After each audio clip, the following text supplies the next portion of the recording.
Your existence, you're actually a sexually transmitted disease, you know.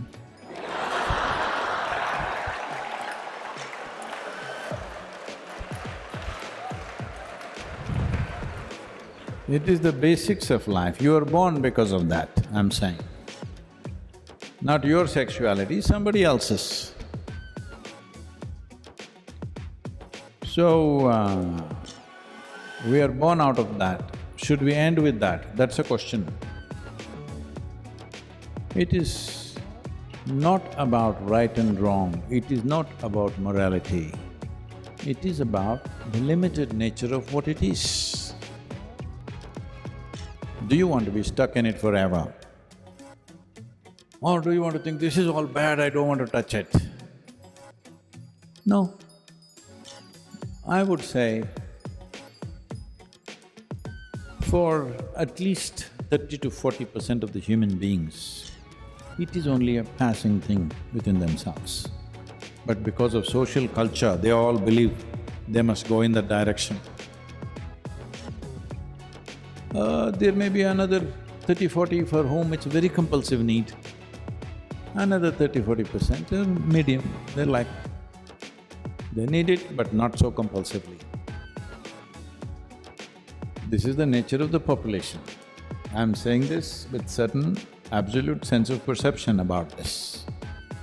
Not everybody is on it all the time, but today society is cultivating them like this.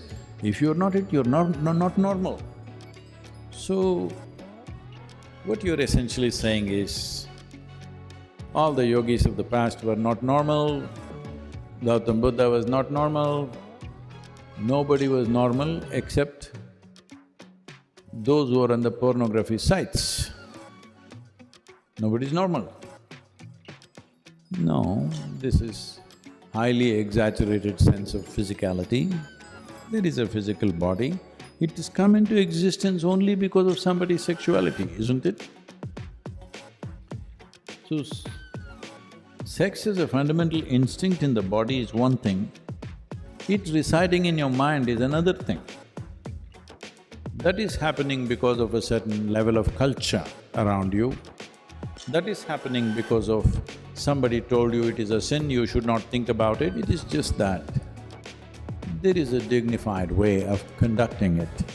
For that we created institutions, we created a certain level of commitment, because there is a fundamental need within a human being to conduct every aspect of our life with some sense of aesthetic, otherwise we will feel like animals. See, we eat. I can eat like this. When you're very hungry, you become like an animal. If you've not eaten for 5 days, you will eat like that with both hands. Like how… have you seen how a hungry dog will eat? Like that. A human being also will behave like that when the need becomes like that. Now, the same… but now we learn to sit properly. When you're very hungry, Sahana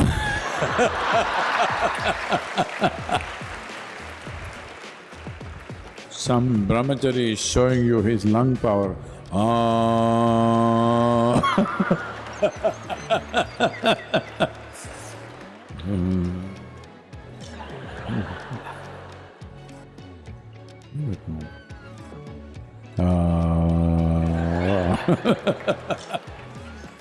You would have done 3 ohms by the time he finishes om.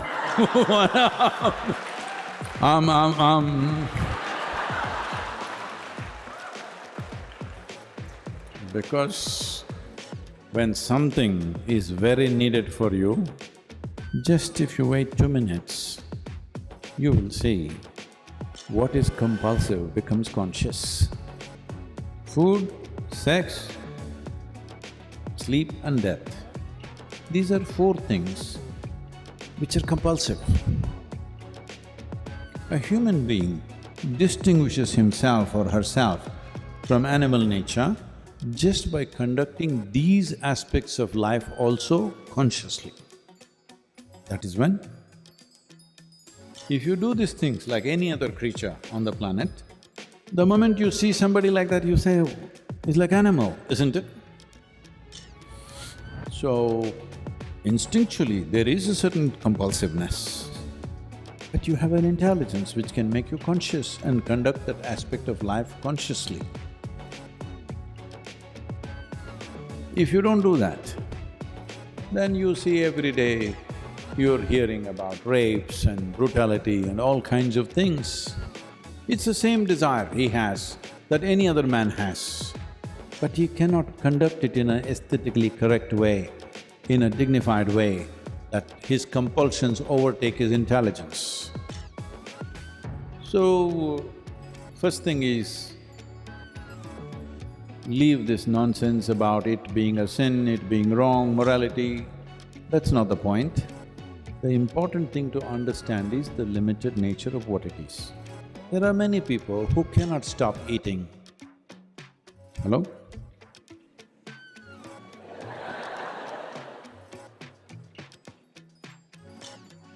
It's just a good thing about eating is, if you can't stop eating, it'll be immediately noticed by everybody who did not see you eating also. Similarly, there are some people with sexuality, there are some people who fall asleep wherever they are. Satsang is a good place.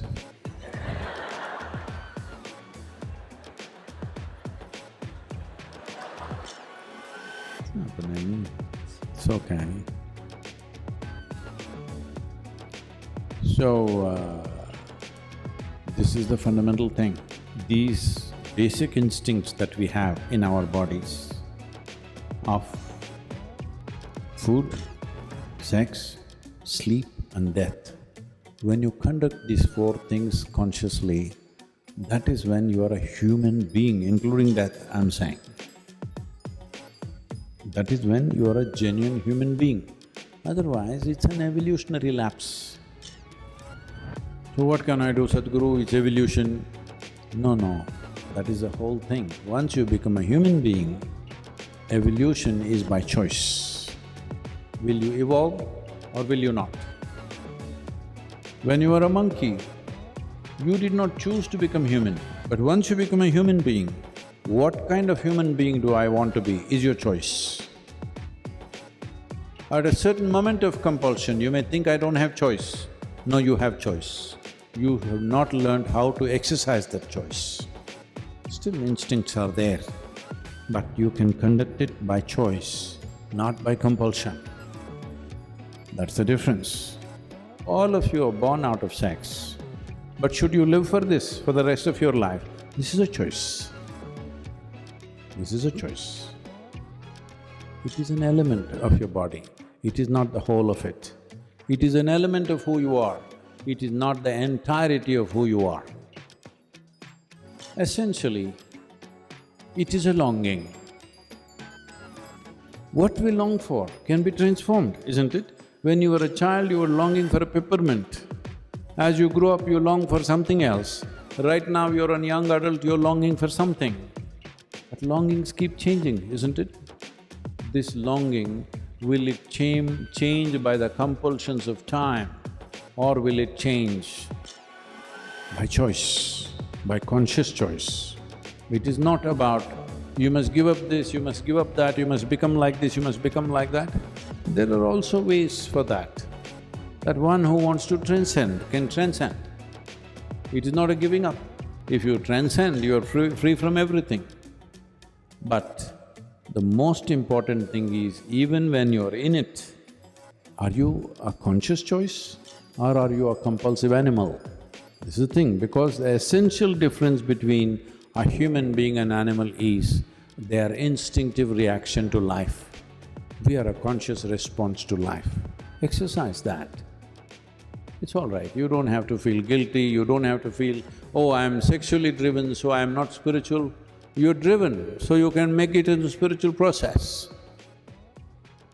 Instead of being driven, if you become the driver, that is the spiritual process. You want to be driven by something or you want to be the driver?